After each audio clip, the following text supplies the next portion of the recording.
On entend un bruit, hein. Bonjour, bonjour à tous. Bienvenue pour cette dernière table ronde de la session transport et mobilité. On va parler cette fois-ci de trafic aérien et plus précisément de la croissance du trafic aérien, de sa compatibilité ou pas avec nos ambitions climatiques.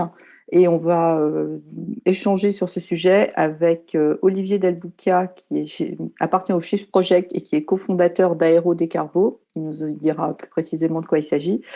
Et Vincent Etcheberré, qui est directeur du développement durable d'Air France. Bon, là, je pense qu'on n'a pas besoin de présenter Air France, mais enfin, vous pourrez quand même en dire un mot si vous voulez. Bon, le sujet de l'aviation et du trafic aérien, c'est effectivement un poids qui demeure relativement limité dans les émissions mondiales de gaz à effet de serre, même si le chiffre exact est débattu. Bon, on va partir sur 2,5%, mais là encore, je demanderai à mes intervenants de me dire ce qu'ils en pensent. Mais en tout état de cause, le vrai enjeu par rapport au transport aérien, et là je me réfère à des prévisions hantées Covid-19, hein, et bien évidemment, on va faire le point sur les impacts qu'a eu la crise et en quoi elle a pu modifier les projections sur les prochaines années. Mais en tout état de cause, les prévisions antérieures à la crise, c'était quand même un doublement du trafic à peu près tous les 15 ans. Et donc, à l'horizon 2037-2038, 8 milliards de passagers attendus versus 4,3 milliards aujourd'hui. Également, un doublement du nombre d'avions en vol de 24 000 à 48 000. Vous me direz si c'est toujours les prévisions en vigueur aujourd'hui.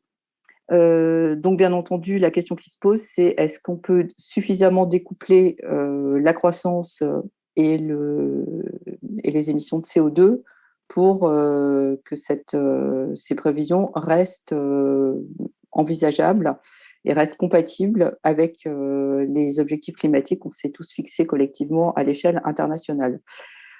Alors, la crise de Covid-19, évidemment, le transport et notamment le transport aérien a été probablement le secteur le plus touché au monde. Vous allez nous dire ce que ça a changé.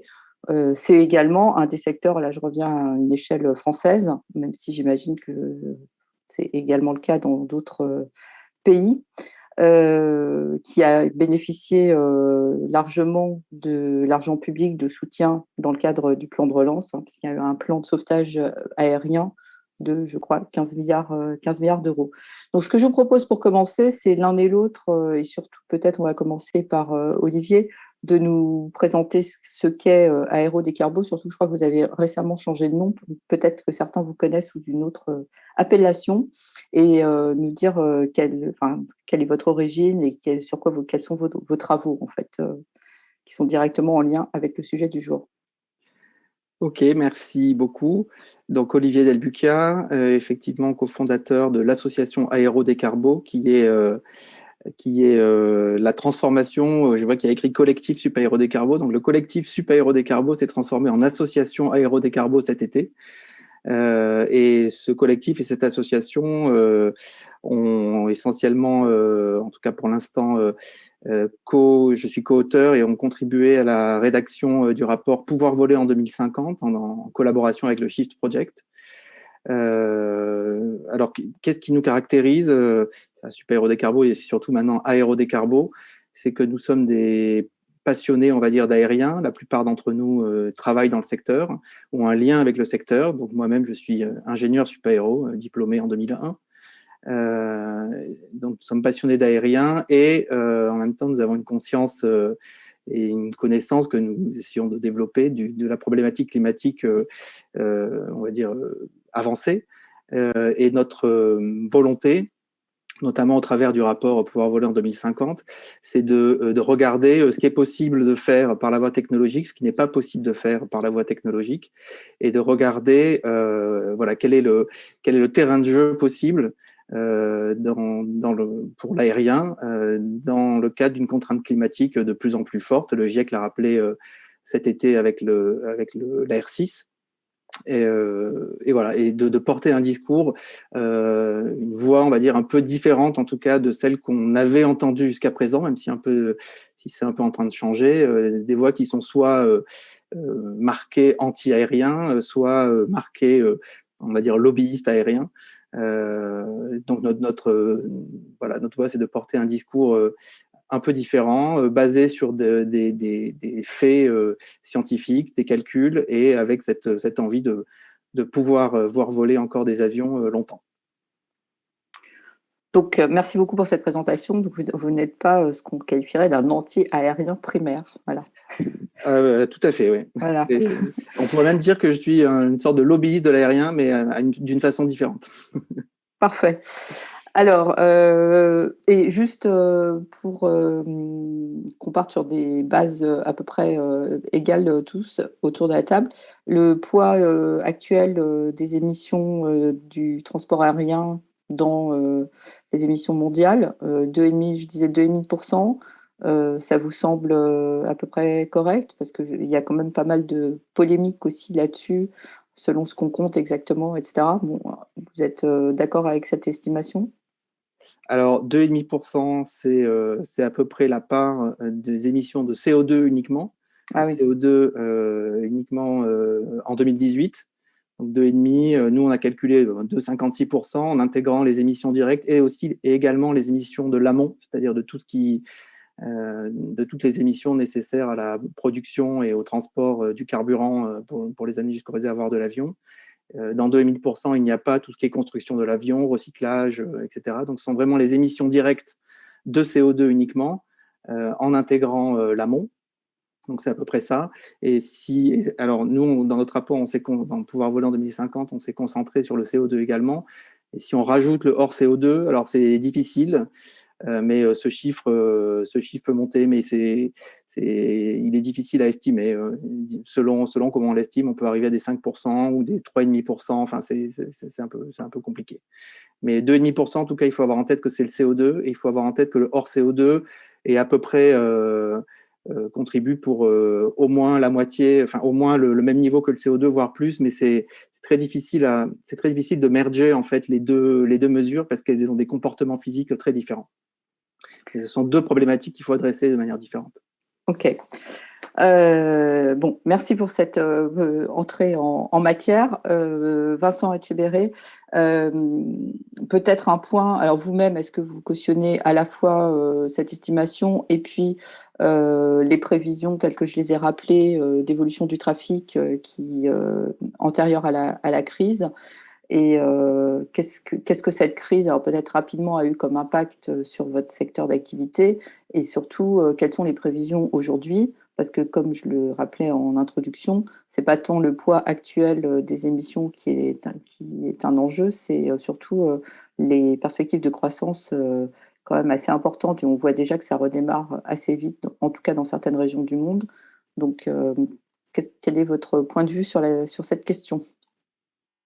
Bonjour à tous. D'abord, oui, je suis tout à fait en ligne avec les informations que vient de donner Olivier sur le poids des émissions CO2 de l'aérien au niveau mondial, ainsi que les recherches qui sont faites au niveau de l'impact des émissions non CO2, des effets non CO2.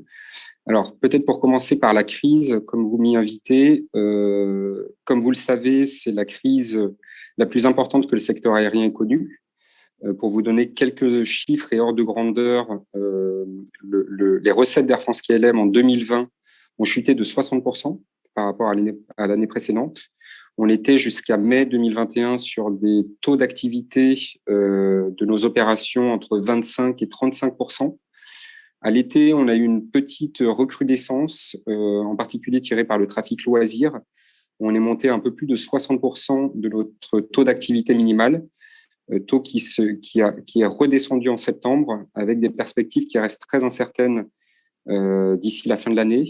Une source d'optimisme qui vient de la réouverture des États-Unis à partir de novembre, donc qui devrait tirer un peu la croissance du long courrier, mais on restera en fin d'année sur des taux qui sont bien inférieurs à ce qu'on a connu pré-Covid.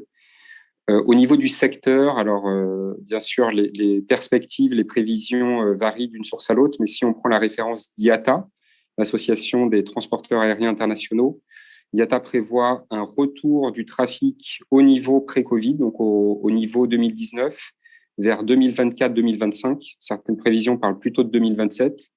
Ce qui est sûr, c'est que cette reprise, elle sera différente suivant les régions. Elle sera aussi différente suivant les typologies de passagers, avec un impact plus durable, en particulier sur les passagers et le trafic à motif affaires. Et enfin, comme vous le dites, le défi pour l'aérien et notre responsabilité au niveau du secteur, c'est de faire en sorte que cette reprise du trafic, même si elle va être progressive, elle ne s'accompagne pas d'une reprise, en tout cas dans les mêmes ordres de grandeur, des émissions de CO2.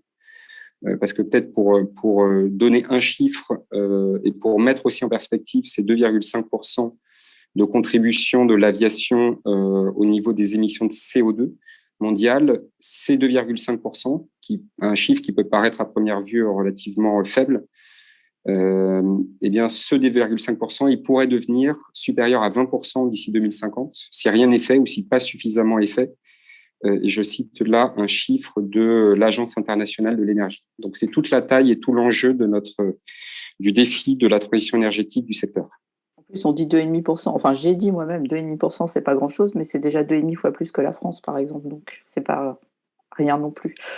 Absolument. Alors, pour en revenir aux émissions de CO2, en l'occurrence, peut-être, Olivier Delbouckia, vous pouvez nous rappeler comment elles sont comptabilisées aujourd'hui ou non comptabilisées, justement, ces émissions, et quelles ont été les initiatives qui ont été prises pour essayer de les encadrer malgré tout? Alors, la réponse est multiple, comme vous l'avez dit. Alors, au niveau des pays, donc aujourd'hui, les pays reportent au niveau de... Enfin, on peut déjà dire que ce n'est pas couvert par l'accord de Paris, par exemple. Alors, en partie, Les puisque émissions domestiques. voilà, les émissions domestiques sont intégrées dans le reporting des pays. Donc, en France, par exemple, vous avez la SNBC, la Stratégie nationale bas carbone, qui mesure et donne des objectifs d'émissions et de réduction d'émissions sur les émissions territoriales. Et donc, dans les émissions territoriales sont intégrées les émissions domestiques pour l'aérien, enfin, et d'ailleurs pas que pour l'aérien, pour le transport international de manière générale. Et donc, pour l'aérien, on a les émissions domestiques et ça inclut aussi tout ce qui est les émissions DOMTOM. Elles sont bien incluses dans les émissions domestiques. Ce qui fait que pour la France, il y a un petit surplus, on va dire. En revanche, effectivement, les émissions internationales ne sont pas comptabilisées dans les émissions territoriales des pays, ce qui pose un problème puisque elles représentent, en tout cas en France, à peu près 80% des émissions. Donc ça veut dire qu'on a à peu près 80% des émissions du transport aérien qui ne sont pas dans le reporting du pays et qui sont un petit peu hors scope. Donc les compagnies, là, sous le contrôle... Qui sont dans le reporting d'aucun autre pays non plus. Qui ne sont a priori pas dans le reporting d'autres pays, a priori. Alors, sous le contrôle de Vincent, les compagnies reportent quand même leurs émissions internationales auprès de l'OACI, notamment dans le cadre du programme Corsia. Donc, cette comptabilité-là est faite par les compagnies. Cette comptabilité des émissions internationales est faite malgré tout en France par la DGAC, puisque d'ailleurs nous, pour notre rapport, on s'est basé sur les mesures de la DGAC pour regarder c'est la Direction générale de l'aviation civile, c'est ça? Voilà, la Direction générale de l'aviation civile. Et donc sinon, elles sont reportées auprès de l'OACI, mais évidemment, l'OACI n'est pas... ces émissions-là, elles sont utilisées pour le programme Corsia, elles sont utilisées pour faire des analyses, mais elles ne sont pas utilisées, on va dire, pour légiférer et pour prendre des décisions. Voilà, donc c'est le problème aujourd'hui. Alors peut-être justement, ce serait bien d'expliquer en quoi consiste le programme Corsia, rapidement. Oui, je peux en parler. Vincent, je te laisserai Vincent, compléter. Si vous voulez. Celui qui veut. Vous voulez. Mais qu'on voit ce qui est prévu aujourd'hui, en tout cas, pour essayer de réguler ces émissions à l'échelle internationale. Bon, allez, faisons circuler la parole. À vous, Vincent. Oui, avec plaisir. Donc, il faut savoir que le secteur aérien était un des premiers à se doter d'une feuille de route pour réduire ses émissions sous l'égide de l'OACI en 2010. Et donc, c'est ce à quoi faisait référence Olivier, c'est dans le cadre du programme Corsia. En 2010, l'OACI a pris 2 engagements au nom du secteur. Premièrement, c'est que le secteur s'engageait à réduire son intensité carbone à 2% par an. C'est une première chose. Et deuxième chose, à atteindre. Est-ce que vous pourriez expliciter à quoi correspond l'intensité carbone? Oui. Oui. La réduire de 2% par an. Oui, c'est-à-dire de réduire la consommation par passager kilomètre de 2% par an. Mais encore une fois, il faut évidemment rapporter ça à la hausse du trafic et on va y revenir dans une seconde. Mais ça, c'est un premier engagement.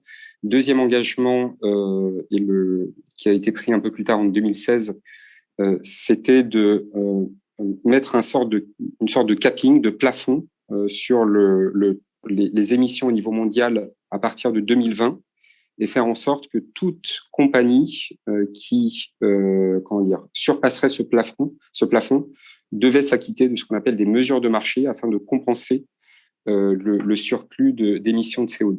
Donc voici concrètement l'engagement de l'OACI il y a déjà une décennie. À côté de ça, le secteur lui-même, donc IATA, auquel je faisais référence tout à l'heure, a assorti cela d'un 3e objectif qui était une division par 2 des émissions au niveau mondial d'ici 2050 par rapport à 2005. En valeur absolue. Ce qu'il faut, force est de constater 2 choses sur ces engagements. La première chose, c'est que au vu de de l'urgence écologique et de trajectoire d'accord de Paris, ces objectifs en soi ne sont plus suffisants. C'est la première chose. Et la deuxième chose, c'est que ces objectifs qui revêtaient quand même une dimension assez ambitieuse, bien, le secteur au niveau mondial n'ont pas pris cette tendance-là, puisque je parlais de la référence 2005, il faut savoir qu'entre 2005 et 2019, les émissions du secteur aérien n'ont pas diminué, mais ont augmenté en valeur absolue de 40% pour être précis. Donc voici la situation. Et cette situation, elle a amené un certain nombre de régions, un certain nombre de compagnies aériennes à fortement accélérer leurs engagements. Et c'est absolument nécessaire si on veut relever le défi climatique pour l'aérien. 2 exemples. Le premier, c'est le secteur aérien au niveau européen. Donc l'association, le groupement des compagnies aériennes européennes qui se dotait dès début 2021 d'un objectif de net zéro émission, pour revenir sur les termes si vous le souhaitez, si c'est pas clair, mais net zéro émission en 2050 sur tous les vols intra-européens et au départ de l'Europe. Et sans vouloir prêcher pour ma paroisse, mais Air France et Air France KLM s'est doté d'un engagement un peu plus tôt en 2021 de net zéro émission au niveau mondial. Dernière chose, parce que c'est un élément important qui a été mentionné par Olivier, pour une ambition du secteur au niveau mondial et aussi pour aller dans une trajectoire qui soit harmonieuse aussi entre les différentes régions du monde, et c'est extrêmement important, on s'attend à ce que l'OACI, pendant son assemblée générale de 2022, propose un nouveau cadre et de nouveaux objectifs au niveau mondial qui soient, encore une fois, à la hauteur des enjeux et les plus en ligne possible avec une trajectoire compatible avec les accords de Paris. Très bien. Alors, je peux dire un mot pour compléter? Bien entendu. Je voudrais rebondir sur ce que dit Vincent. Et donc, je suis d'accord et j'abonde dans le fait qu'effectivement, le secteur aéronautique est un des seuls, en tout cas, qui s'est donné lui-même des objectifs sans attendre forcément d'autres consignes. Le problème qu'on a avec ces objectifs, pour moi, il est double et des 2 côtés. D'un côté, ce sont malgré tout, même s'ils ne sont pas suffisants, ils sont malgré tout très ambitieux. Réduire de 2% par an l'intensité carbone des vols, on va dire, c'est pas évident, il suffit pas de le dire, hein. Ça veut dire qu'il y a des avions plus performants, ça veut dire qu'il y a vraiment énormément de choses à faire. C'est pas impossible, ça a été fait. Le secteur aéronautique ne fait que progresser. C'est dans l'ADN de l'aéronautique de diminuer sa consommation On va venir aux pistes pour le Ouais. faire. Mais bon, c'est quand même ambitieux de votre point de vue. C'est très ambitieux, mais pas impossible. L'autre problème, c'est que dans la formulation de cet objectif, et ça c'est un point que nous défendons fortement, fixer un objectif de réduire à horizon 2050 des émissions totales, ce n'est pas suffisant. Enfin, méthodologiquement, il y a un problème puisque ce qui compte dans le climat, d'un point de vue de la physique, ce sont les émissions cumulées. C'est-à-dire que le CO2 que nous émettons aujourd'hui, tous, pas que les avions, hein, tout le monde, le CO2 qui est émis, il nous réchauffe aujourd'hui et c'est ce CO2-là aussi qui nous réchauffera en 2050. Donc il y a une absorption, mais donc on a une couverture au-dessus de nous qui s'épaissit. Donc il ne suffit pas, entre guillemets, de viser une cible d'émission en 2050. Il faut regarder réellement la trajectoire avec laquelle on y arrive. C'est-à-dire que si on croit jusqu'en 2050 et par un coup de baguette magique en 2050, on chute, en fait, on aura explosé le budget carbone. On aura explosé un objectif en émissions cumulées.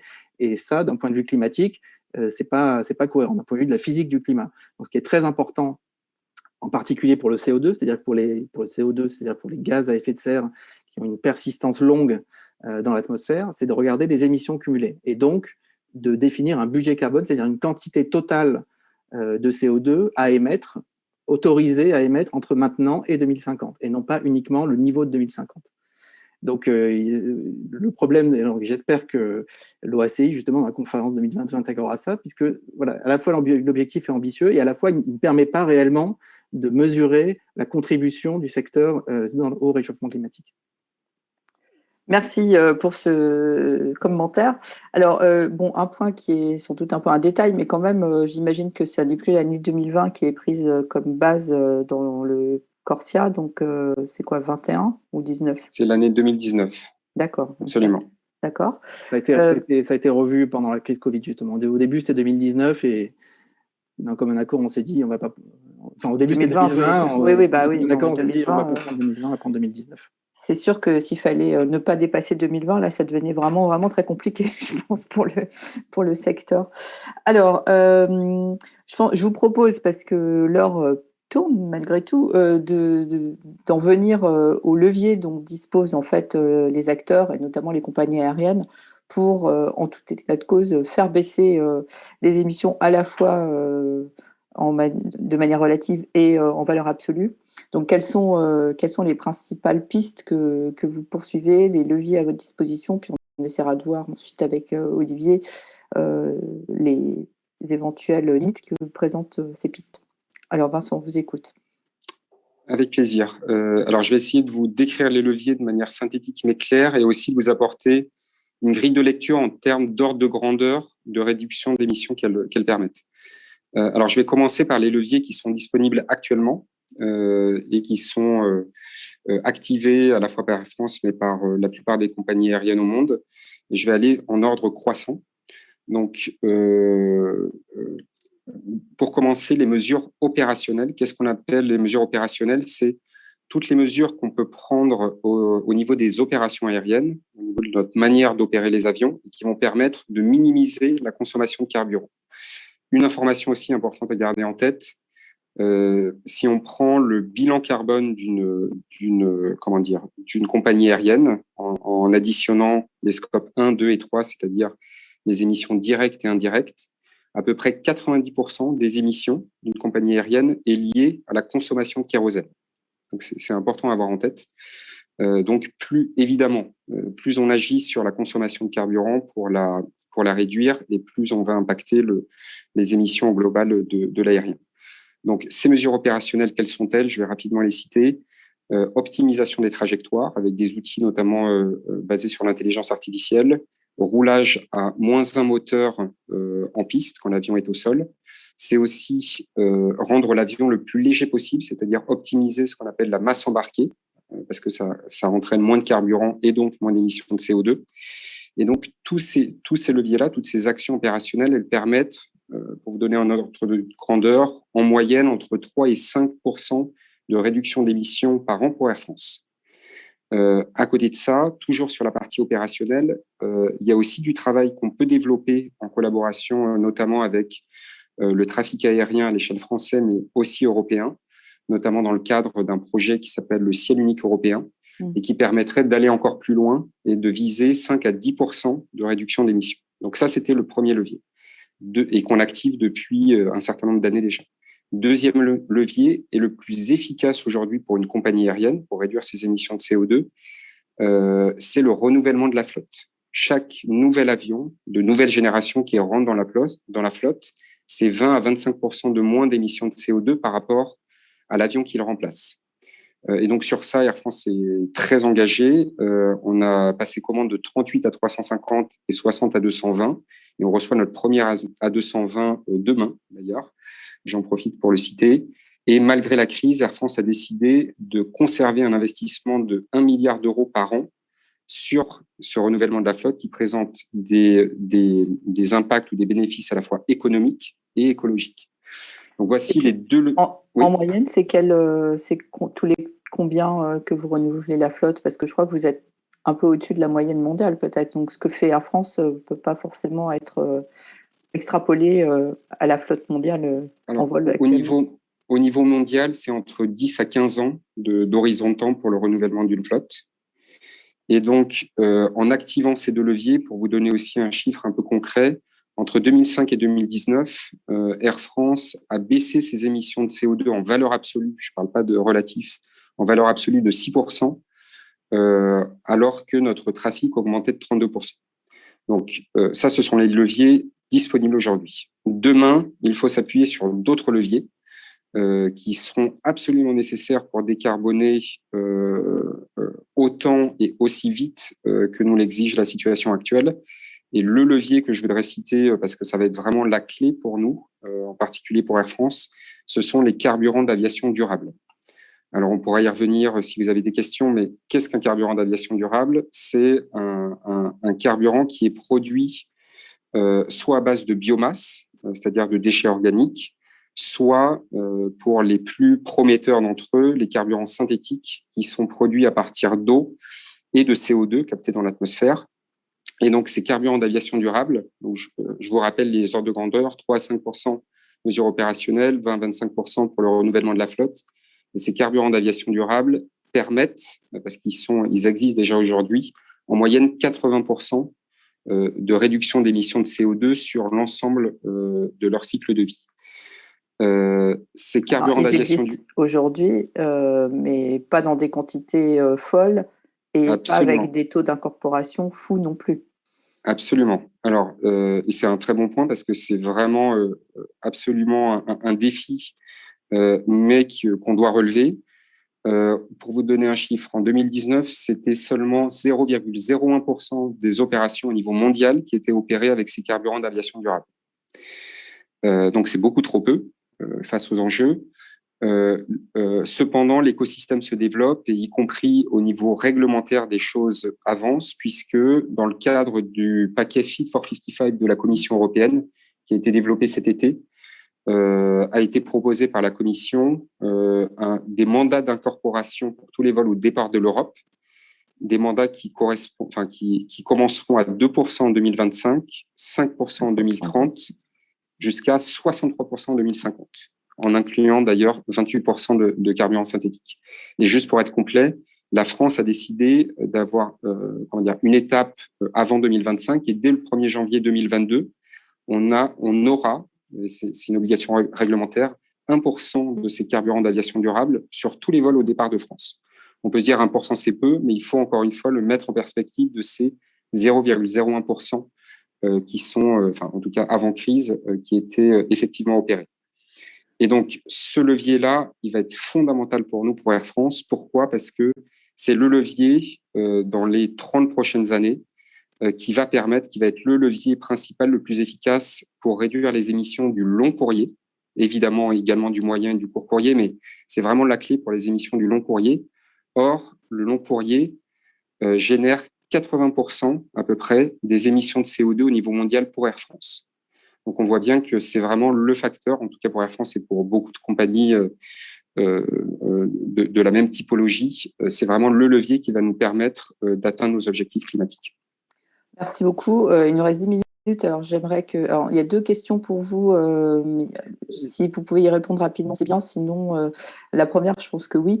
Est-ce que vous prenez en compte le roulage de l'avion dans le calcul des émissions CO2 de votre compagnie ou le calcul du CO2 ne se fait-il qu'en vol? Bon, vous avez mentionné le roulage tout à l'heure, donc j'imagine que oui. Absolument. Voilà. Et globalement, quel est le périmètre sur lequel Air France prend en compte son calcul d'émissions? Le périmètre le plus Pardon. large et Ouais. le plus exact, c'est-à-dire au niveau mondial évidemment, et scope 1, 2 et 3. Ok. Merci pour ces réponses concises. Alors, je donne la parole maintenant à Olivier, peut-être pour commenter le caractère réaliste ou pas des leviers sur lesquels mise, en l'occurrence Air France, mais je pense beaucoup d'acteurs dans le monde, pour abaisser les émissions de leurs activités. Oui, alors peut-être avant, je voudrais juste revenir sur un chiffre. Je ne sais pas si j'ai bien compris, mais Vincent, tu as dit que la flotte mondiale se renouvelait en 15 ans, c'est ça? Ah oui, vous Moi, avez eu moi, l'angle de ticket, Olivier. oui, Ouais. j'ai pas le même chiffre. Enfin, j'ai pas le même chiffre. Moi, les chiffres ACI, c'est plutôt 25 ans actuellement. Et alors, je crois savoir, et enfin, je sais même que Air France va plus vite que 25 ans, mais en moyenne mondiale, on est plutôt autour de 25 ans. Donc, c'est pas tout à fait la même chose. Euh, que dire? Je suis à peu près d'accord avec tout ce qu'a dit Vincent, en tout cas en termes d'ordre de grandeur. Je voudrais dire peut-être une chose sur la réduction, enfin, sur les carburants, sur les SAF, enfin, les carburants d'aviation durable. Il y en a deux types. Il y a les biocarburants. Donc, il y a les biocarburants de première génération qui sont en concurrence, je fais vite, hein, en concurrence globalement avec les terres agricoles, et les carburants de deuxième génération qui ne le sont pas. Moins, on va dire. Donc Je crois que là, pour le coup, c'est clair, vous parlez que de biocarburants de deuxième génération. Hein, voilà, l'aérien s'est Absolument. positionné sur la deuxième génération, et il y a aussi les carburants synthétiques. Et donc, ce qui est important d'avoir dans un carburant synthétique, c'est qu'il faut les fabriquer, il faut les synthétiser à base de CO2 et d'hydrogène. Et donc, du coup, quand on dit 80%, il est important c'est pour ça qu'il est important de prendre en compte l'amont, parce que pour faire des carburants synthétiques, donc des PTL, aujourd'hui, il faut de l'hydrogène, et aujourd'hui, l'hydrogène fabriqué se fabrique avec de l'énergie fossile. Donc, en fait, ce qui est très, très important d'avoir en tête pour modérer peut-être aussi ça, c'est qu'en fait, il ne suffit pas que l'aérien fasse le plein avec du carburant synthétique ou du biocarburant. Il faut que derrière la chaîne d'approvisionnement, aussi bien au niveau des aéroports qu'au niveau de la chaîne industrielle, notamment de production d'hydrogène, parce qu'on parle des biocarburants, mais il y a aussi, comme vous le savez, l'avant-projet Zéro et d'Airbus d'avions à hydrogène. Il faut absolument que toute la chaîne logistique et toute la chaîne de production soit décarbonée. Enfin, ou faiblement carbonée, on va dire. Et donc, en fait, un des enjeux principaux, c'est celui-là. C'est pas tellement, enfin, c'est moins, je vais dire, le fait d'avoir les avions qui auront la technologie. Évidemment, il y a encore beaucoup de travail à faire, mais voilà, on pense que Airbus et Air France vont y arriver. Il y a le fait de continuer effectivement à renouveler les flottes, donc ça, c'est un axe majeur, Vincent l'a dit, mais il y a surtout le fait que toute la logistique et toute la chaîne de production de ces carburants et de la logistique pour amener ce carburant-là, notamment si c'est de l'hydrogène liquide, ça pose tout un tas de problèmes. Il faut que tout ça arrive à peu près en même temps. Et pour remettre ça en perspective, si ces technologies-là, par rapport à la roadmap qu'a donné Vincent, donc je suis à peu près d'accord, mais le problème qu'on a en fait par rapport à tout ça, c'est le problème de la temporalité. Mettre ça en œuvre, c'est-à-dire que si par exemple on prend l'avion à hydrogène en 2035 qui arrive, si on a une flotte qui se renouvelle en 25 ans, ça veut dire qu'on arrive en 2050 et c'est en 2050 que la flotte est complètement renouvelée. Et donc en fait le problème, et c'est pour ça que c'est important de regarder ça du point de vue de l'urgence climatique et donc du budget carbone, c'est qu'en fait ça arrive trop tard. C'est-à-dire que en fait, le GIEC l'a rappelé cet été, les réductions des émissions doivent arriver tout de suite.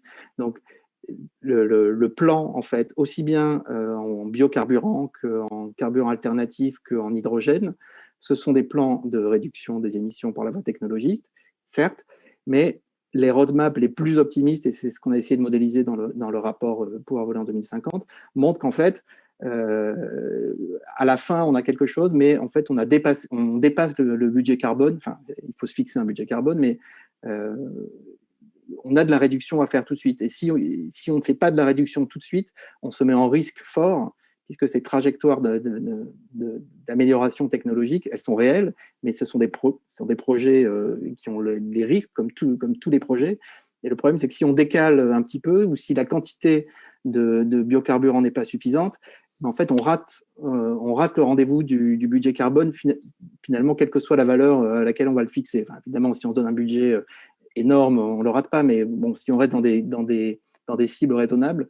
Donc, le problème, c'est la temporalité et le problème, c'est qu'en plus de tout ce qu'a dit Vincent, il faut savoir ce qu'on fait entre maintenant et si tout ça se réalise dans les quantités, ce qui n'est aujourd'hui pas le cas, enfin, je veux dire, aujourd'hui, dans des projections de production de biocarburants, de PTL, etc., même si on prend toutes les annonces les plus optimistes, alors… Qu'est-ce que c'est PTL? C'est les carburants synthétiques, Power to Liquid. Si on prend ces trajectoires-là, aujourd'hui, il n'y en a pas assez. Et si on en fait en plus, le problème qui va se poser, c'est que l'aérien ne sera pas le seul secteur à demander ces biocarburants et ces énergies renouvelables. Donc, il va y avoir des arbitrages et des concurrences intersecteurs, voitures, bateaux, etc. Et puis, pas forcément que les transports. Donc, en fait, il y a un certain nombre de risques qui font que, oui, il faut encourager, enfin, nous, on pense que oui, il faut encourager toutes ces mesures-là, toutes ces mesures technologiques, et oui, il faut encourager le renouvellement des flottes, qui est un vrai axe, comme l'a rappelé Vincent. Néanmoins, ce projet-là, on va dire purement technologique, comporte énormément de risques, on va dire, de délai. Et quand on perd du temps, on rate des cibles, en fait. C'est ça que montrent des émissions cumulées. Et deux, on n'a pas grand-chose à faire pour tout de suite. On a des petites choses à faire tout de suite, du point de vue technologique, mais de manière pas suffisamment impactante. Alors, il nous reste vraiment très peu de temps. Du coup, pour en venir à la question qui fâche, Olivier, si je comprends bien ce que vous nous expliquez, pour vous, respecter nos objectifs climatiques, ça passe nécessairement, d'une façon ou d'une autre, par une réduction en fait, de la croissance du trafic aérien. Question difficile. Nous, notre approche, c'est vraiment en fait, la façon de cadrer l'urgence, c'est de se donner un budget carbone. Une fois qu'on se donne ce budget carbone, en fait, on se donne le cadre, et à l'intérieur de ce cadre, on peut arbitrer les risques, etc. Nous, avec le budget carbone qu'on s'est donné, c'est-à-dire l'hypothèse de budget carbone qu'on a fixé, alors elle est contestable à la hausse ou à la baisse. Si on se donne un budget carbone proportionnel aux émissions de 2018, je ne vais pas rentrer dans le détail, effectivement, on voit que même avec les scénarios les plus optimistes technologiquement, on n'arrive pas à le dépasser si on reprend le trafic en 2024 au niveau de 2019 et qu'on est sur une croissance de 4% par an. Et vous raisonnez au niveau mondial, là? Au niveau mondial, puis après on peut faire des hypothèses au niveau France. Ouais. Mais effectivement, on voit que, voilà. Après on peut dire on augmente le budget carbone, bien entendu, mais ça veut dire que c'est une décision politique. Hein. C'est comme quand on augmente le budget dans un ministère pour tel ministère par rapport à tel autre, c'est vraiment un choix de société, c'est un choix politique de dire on peut faire ça. Et jusqu'où et jusqu'à quel point finalement l'aérien sera en concurrence avec les autres secteurs. Donc c'est ça la question en fait. Okay, et donc nous, notre position, c'est de dire il faut être prêt à réduire le trafic. Il faut être prêt à ce que ça ne soit pas les plus 4% aujourd'hui prévus. Hein. C'est ce que vous me disiez. Bon, alors on va quand même donner la parole à Vincent pour exprimer son point de vue. Et moi, j'avais une question subsidiaire, mais qui n'est pas tant que ça, par rapport justement au fait que les compagnies ont été frappées durement par la crise Covid. Donc, les caisses, malgré le plan de relance généreux, ne sont pas forcément très pleines et que cette transition, dans tous les cas, ça va coûter cher. Donc, tout ça mis bout à bout, comment est-ce que vous espérez, quelle est la voie de sortie pour vous du secteur, hein, d'Air France en particulier? Je vous annonce quand même qu'en principe, notre temps est écoulé, donc évidemment, on vous laisse répondre, Vincent, bien sûr. Je vais être extrêmement synthétique. Je vais essayer d'avoir une réponse qui englobe vos deux commentaires ou deux questions. La première, pour revenir sur ce que disait Olivier, je pense qu'il y a et je suis tout à fait d'accord avec l'urgence pour agir et le fait de ne pas attendre 2050 ou fin 2049 pour baisser nos réductions. C'est avec toute l'idée du budget carbone et de la trajectoire à respecter.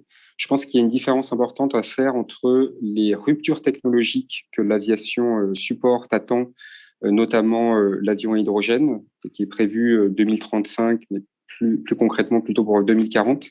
Et encore une fois, ce qui est pour nous la clé de décarbonation, en particulier du long courrier, qui sont les carburants d'aviation durable. Pourquoi ? Parce que ces carburants d'aviation durable, ils sont opérationnels, ils sont opérable dès maintenant. Et sur cette partie-là, je pense que c'est beaucoup plus une question de volonté que l'on se donne, d'ambition qu'on se donne, sachant qu'on a déjà un cadre qui est celui de la Commission européenne et de Fit for 55, avec des mandats d'incorporation qui vont à des échelles très importantes. Ça, c'est une première chose. Donc, c'est vraiment, et surtout pour une compagnie aérienne qui fabrique pas d'avions, qui produit pas ses propres carburants, c'est vraiment un effort collectif de tous les acteurs de l'écosystème, avec un fort rôle des pouvoirs publics qui seront le facteur déterminant pour faire émerger ces filières. Il y a comme un exemple, par exemple. Exactement. L'exemple des États-Unis, il est très important. Alors, il a peut-être pas été beaucoup relayé en France, mais pour la décarbonation de l'aviation, en tout cas, c'est notre point de vue. Ça peut être une annonce assez disruptive et plutôt dans le bon sens. Les États-Unis ont annoncé il y a quelques semaines un vaste plan de soutien aux productions et à l'industrialisation de ces carburants d'aviation durable aux États-Unis. Leur objectif très clair, c'est de pouvoir fournir 100% de carburant d'aviation durable pour les besoins de l'aviation américaine d'ici 2050. Ils ont un objectif de réduction de moins 20% de leurs émissions en 2030. Absolument. Et donc, sur ces carburants d'aviation durable, je pense qu'il y a un rôle collectif fort à jouer. Effectivement, les verrous technologiques, l'industrialisation, elle ne sera possible que si tous les acteurs contribuent et sont mobilisés pour ça. Et à côté de ça, et ça fait référence à ce que vous disiez, il y a un autre enjeu pour ces carburants d'aviation durable, c'est le prix. Parce qu'il coûte aujourd'hui entre 4 à 8 fois plus cher que le kérosène classique. Et donc, il y a un enjeu extrêmement fort en parallèle de l'enjeu de la disponibilité de ces carburants d'aviation durable, de les rendre compétitifs, que leur prix soit compétitif pour leur achat d'ampleur par les compagnies aériennes. Et là aussi, les États-Unis ont bougé fort. Ils arrivent, en cumulant toutes les aides, à baisser le différentiel de prix de x3 aux États-Unis entre carburant d'aviation durable et kérosène à x1,1 seulement. Donc, c'est quelque chose pour les compagnies, et notamment les compagnies européennes, qui sera un facteur clé de succès à l'adoption de ces carburants d'aviation durable et donc à notre capacité à décarboner à temps nos activités sur ton long courrier. Donc, pour être bien sûr, ce que vous demandez au pouvoir public français, c'est de subventionner les carburants d'aviation durable de la même façon qu'est aujourd'hui subventionné le kérosène. C'est ça ? Pour en tout cas combler la différence de coût entre les deux. Alors, le kérosène n'est pas subventionné aujourd'hui au niveau des compagnies aériennes. Oui, mais il y a après, sans vouloir rentrer dans ces détails, mais il y a d'autres taxes qui s'appliquent, notamment la partie ETS en Europe. Là, ce que montre l'exemple américain, c'est une possibilité de subventionner ces carburants d'aviation durable afin d'entraîner un chiffre de consommation et d'achat du kérosène, donc des énergies fossiles, vers ces carburants d'aviation durable. Si je peux dire un mot. Allez-y, et ensuite, je pense qu'il va falloir qu'on rende l'antenne pour la prochaine session. Allez-y. Et donc, en fait, la problématique sur les carburants d'aviation durable, il y a le prix, j'y reviens pas, Vincent en a parlé, mais en fait, là, il y a la quantité de production. Donc, l'enjeu, il est sur la quantité de production. Aujourd'hui, les nouveaux avions dont parlait Vincent sont certifiés pour voler avec 50% les A320 Neo, les A350. Enfin, c'est une question de moteur, mais bon, ils sont certifiés ils peuvent embarquer 50%, mais ils n'embarquent pas 50% car les carburants ne sont pas produits en quantité. Et le fait en fait, il n'y a pas de verrou technologique. Il y a une alliance là qui vient d'être annoncée entre Safran et Total pour faire des moteurs adaptés à du 100%, mais en fait, ce que vous dites, c'est que c'est pas ça qui bloque aujourd'hui. C'est la disponibilité du carburant. Aujourd'hui, c'est la disponibilité, et ce qu'il faut voir notamment avec les PTL et les biocarburants, ce sont toutes les externalités qui sont induites par la production de ces carburants. Aujourd'hui, le kérosène, le pétrole, il est dans le sol, on le prend et c'est pas grand-chose. Le PTL, il faut le fabriquer. Donc et le biocarburant, il faut aussi le synthétiser. Donc c'est pour ça qu'il faut vraiment, il y a une chaîne à mettre en place, et cette montée en puissance-là, aujourd'hui, dans toutes les projections et dans toutes les simulations qu'on a faites, on est allé bien au-delà de tout ce qui est simulation, et on ne rentre pas. Ça, même si on se dit la techno est là, mais en fait, c'est pas suffisant. Les avions, ils sont là, ils peuvent voler avec 50%, mais ils ne volent pas avec 50% parce que le carburant n'est pas là. Ça ne veut pas dire que c'est impossible, ça veut dire qu'il faut accélérer, mais ça veut dire qu'il y a quand même un risque très important, à la fois en quantité et à la fois, même si on a les quantités, de toutes les externalités que ça génère, des externalités énergétiques, sociales, sol, etc., de produire cette quantité de carburant. Donc, en fait, l'équation, il faut pas rester juste au niveau de l'aérien et de mettre la pompe. Il faut vraiment regarder le truc globalement. Et c'est là que le bas blesse, et c'est là que le temps, la temporalité joue. Le temps nous est compté. Et aujourd'hui, si on est un usager fréquent de l'aérien et qu'on veut baisser son bilan carbone, on peut toujours. Ça me fait mal de dire ça, hein, mais on peut toujours devenir végétarien, faire du vélo. Si on est un usager fréquent de l'aérien, on explose son budget carbone. Donc il y a quelque chose à faire pour ça. Bien, eh ben, écoutez, on n'aura pas résolu ce vaste problème, on n'en avait pas la prétention non plus en 40 minutes de débat, mais en tout cas, je pense que vos éclairages respectifs étaient très intéressants. Merci beaucoup à tous les deux pour vos interventions. Merci aux gens qui nous suivent derrière leurs écrans. Et donc, comme je disais, nous allons rendre maintenant l'antenne pour entamer la dernière session de la journée qui est consacrée à l'agriculture et à l'alimentation. On va peut-être parler des concurrences avec les biocarburants, mais pas ceux que compte utiliser l'aviation. Merci encore, merci à tous. Bonne fin de journée. À bientôt. Merci. Au revoir. Merci. Au revoir. Au revoir.